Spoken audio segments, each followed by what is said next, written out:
Ready కొన్నా చూడన్నా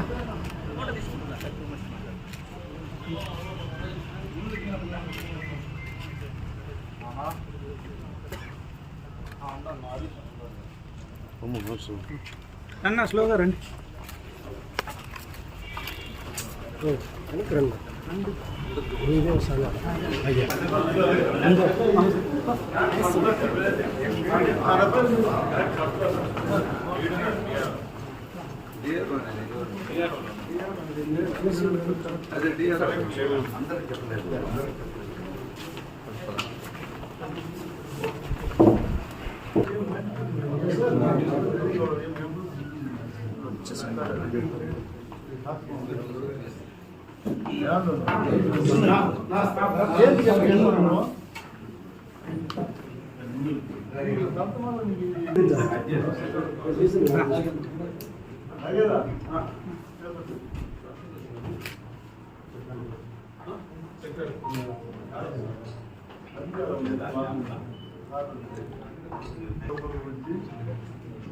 రాష్ట్రంలో ముఖ్యమంత్రి గారు కావచ్చు, ఆయన కుమారుడు లోకేష్ గారు కావచ్చు, ఏదైతే ఈ డిఎస్సిలో ఎవరైతే చాలా మంచి ర్యాంక్ వచ్చినటువంటి వారికి మోసం జరిగింది. అదేవిధంగా ఏదైతే ప్రభుత్వం తరఫున చేసినటువంటి పేపర్ ప్రిపరేషన్ కావచ్చు అన్నీ కూడా ఒక ఏజెన్సీకి ఇచ్చి ఒక పగడబందీగా పక్కా ప్లానింగ్గా దీన్ని ఒక కుంభకోణంగా అంటే ఒక చేతిలో పెట్టి వాళ్ళే పేపర్ తయారు చేయడం, వాళ్ళే లీక్ ఇవ్వటం, అతనే ఫస్ట్ ర్యాంక్ రావటం, తర్వాత అతని ఉద్యోగం ఇవ్వకపోవడం, తర్వాత మెరిట్ లిస్టులో నుంచి ఆన్లైన్లో నుంచి దాన్ని తొలగించడం, వీటి మీద పూర్తిగా అనుమానాలు ఉన్నాయి. దీని మీద సిబిఐ దర్యాప్తు జరిపించాలని మేము కోరుకుంటా ఉన్నాం. సార్ ఒక్క నిమిషం చూడండి సార్ ప్లీజ్.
Sorry, please.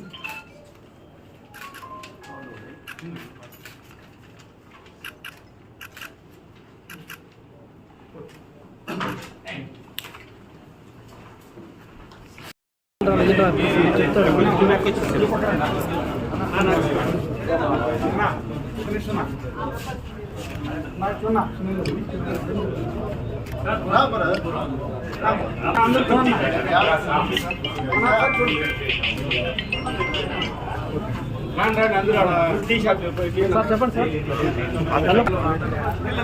వేరే కార్లు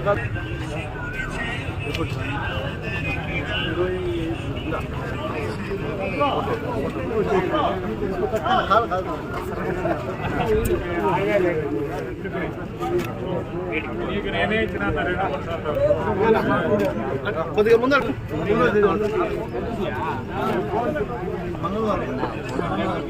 కొద్దిగా నీటిలో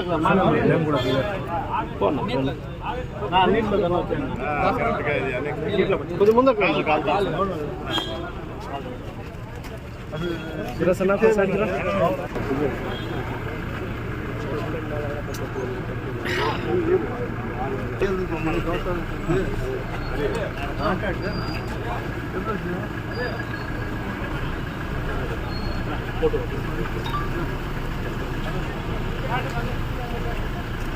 okay sir.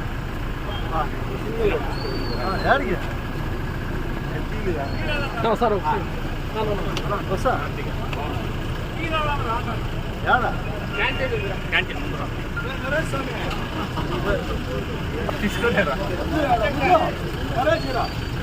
Okay sir.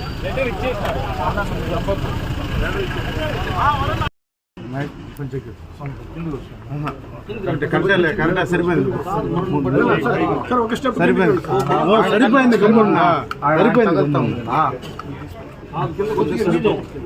Mic okay. Mega DSC అన్నది ఒక జాగ్రత్తగా రూపొందించినటువంటి కుంభకోణంగా గుర్తించినటువంటిది. ఎందుకంటే ఈనాటి ముఖ్యమంత్రి చంద్రబాబు నాయుడు గారు, ఆయన కుమారుడు విద్యాశాఖ మంత్రి లోకేష్ గారు చేసినటువంటి అవకతవకలు చూస్తుంటే నారా లోకేష్ గారు రూపొందించినటువంటి ఒక చీకటి కుట్ర, దీనివల్ల అర్హులైనటువంటి వారి అభ్యర్థులు జీవితాలు నాశనమైనటువంటి సంఘటన ఈ ఆంధ్ర రాష్ట్రంలో మనం చూసాం. ఎందుకంటే ఎవరైతే గతంలో ఎప్పుడూ కూడా ఫస్ట్ మెరిట్ లిస్టు డిస్ప్లే అయ్యేది, ఎప్పుడు కూడా డిఎస్సి ప్రక్రియలో మెరిట్ లిస్ట్ని డిస్ప్లే చేసి ఎవరు మెరిట్ వచ్చారు, ఎవరు లాస్ట్ లిస్ట్లో ఉన్నారు, ఎందువల్ల వాళ్ళకి ఉద్యోగాలు వచ్చాయి, వీళ్ళకి ఉద్యోగాలు రాలేదు అని ఒక డిస్ప్లేలో ఆన్లైన్లో కనిపించే విధంగా డిఎస్సి జరిగేది. కానీ తండ్రి కుమారుడు ఇద్దరూ కలిసి వాళ్ళ జోబులు నింపుకోవడానికి రూట్ను మార్చి ఒక ఏజెన్సీకి అప్పచెప్పి ఏదైతే నియామకం చేయాల్సినటువంటి అధికారులను పక్కన పెట్టి ఒక ఏజెన్సీ ద్వారా అవుట్సోర్సింగ్ వాళ్లకు 2 శాఖల్ని కూడా వాళ్ళ చేతిలో పెట్టి వాళ్ళ ద్వారా అవకతవకలు పాల్పడి జోబులు నింపుకోవడం జరిగిందని వాస్తవంగా ఈరోజు ఆంధ్ర రాష్ట్రంలో ప్రజలందరికీ కూడా తెలిసినటువంటి విషయం.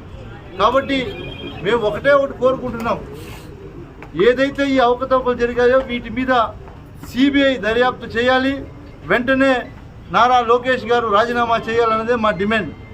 ఇది ఏదో ఈరోజు జిల్లా కలెక్టరేట్లో మేము వినతి పత్రం అందించినంత మాత్రమే అయిపోయింది అనుకుంటే అది మీ భ్రమ. ఆంధ్ర రాష్ట్రంలో ఈరోజు ఎవరైతే మీ వల్ల అబ్బా కొడుకు వల్ల జీవితాలు పోగొట్టుకున్నారో వాళ్ళందరూ కూడా రాబోయే ఈ వారం రోజుల్లో అన్ని కార్యక్రమాల్లో పాల్గొని నిరసనలు, నిరాహార దీక్షలు, ర్యాలీలుగా కార్యక్రమాలు పాల్గొంటారు. ఖచ్చితంగా ఈ ప్రభుత్వానికి తగిన బుద్ధి చెప్తారని కూడా నేను తెలియజేస్తూ, అదేవిధంగా ఏదైతే ఈరోజు మన స్పోర్ట్స్ కోటా కూడా చూడొచ్చు. స్పోర్ట్స్ కోటాను ఏం చేశారు, ఫస్ట్ ఒకటి బయటికి రిలీజ్ చేశారు, దాని ద్వారా వాళ్ళకు కావాల్సినటువంటి వారందరికీ కూడా డబ్బులు తీసుకొని ఉద్యోగాలు ఇచ్చేశారు. లాస్ట్ మినిట్లో ఆ జీవో క్యాన్సిల్ చేసి దారి మళ్ళించి జీవో మార్చి మళ్ళీ దాన్ని సర్దుబాటు చేశారు. కాబట్టి వీటన్నిటినీ కూడా ఆంధ్ర రాష్ట్రంలో ప్రజలందరూ గమనిస్తున్నారు. ఖచ్చితంగా అబ్బా కొడుకు భరతం పట్టే రోజులు దగ్గరలో ఉన్నాయని తెలియజేస్తూ, ఇప్పటికైనా మేము ఉద్యోగస్తుల్ని, ఈ ఆంధ్ర రాష్ట్రంలో ఉన్నటువంటి ఉద్యోగస్తుల్ని కోరుకోవటం ఒకటే, వైఎస్ఆర్ కాంగ్రెస్ పార్టీ తరపున మేము కోరుకోవడం మిమ్మల్ని ఒకటే, జగన్మోహన్ రెడ్డి గారు ముఖ్యమంత్రిగా ఉన్నప్పుడు మీకు ఎంత మంచి జరిగింది అని ఒకసారి గుర్తించండి. ఈరోజు ఈ టీచర్లు ఉద్యోగస్తులే కాదు, ప్రభుత్వ ఉద్యోగస్తులు అందరూ కూడా మీరు గమనించాలి. ఈరోజు టీచర్లకు జరిగిందే రేపు ఇంకొక శాఖలో కూడా జరుగుతాయి. ఆ రోజు జగన్మోహన్ రెడ్డి గారు ముఖ్యమంత్రిగా ఉన్నప్పుడు ఎంతో ట్రాన్స్పరెంట్గా ఉద్యోగాలు ఇవ్వడం జరిగింది, ఎన్నో లక్షల ఉద్యోగాలు ఇవ్వడం జరిగింది. ఈరోజు 16,000 ఉద్యోగాల్లోనే వీళ్ళు ఇంత కుంభకోణం చేశారంటే ఇంతకన్నా దౌర్భాగ్యం ఇంక ఉంటుందని కూడా మేము అసలు చాలా దౌర్భాగ్యమైనటువంటి పరిస్థితి ఈ ఆంధ్రప్రదేశ్లో చంద్రబాబు నాయుడు గారి పాలనలో జరుగుతుందని కూడా మేము తెలియజేస్తున్నాం. ఇంకా మరీ ముఖ్యంగా ఈ రాష్ట్ర డిప్యూటీ సీఎం పవన్ కళ్యాణ్ గారికి కూడా మా విన్నపం ఏమంటే, మీరు వాళ్ళ మాయలో పడి ప్రశ్నిస్తా అనే పదానికి అర్థం లేకుండా పోయే విధంగా మీరు ప్రవర్తిస్తున్నారు అని కూడా నేను పవన్ కళ్యాణ్ గారిని నేను కోరుకుంటున్నా. అసలు ఏం జరిగింది, ఇప్పటికైనా మీరైనా దీని మీద శ్రద్ధ పెట్టి అసలు పరిశీలన జరిపి ఇప్పటికైనా తప్పు జరిగితే వాళ్ళను ప్రజల ముందుకు తీసుకొచ్చి క్షమాపణ చెప్పించాల్సిందిగా నేను పవన్ కళ్యాణ్ గారిని కూడా కోరుకుంటూ ఇక్కడికి ఇచ్చేసినటువంటి మీడియా సోదరులందరికీ కూడా పేరు పేరున ధన్యవాదాలు తెలియజేస్తున్నాను.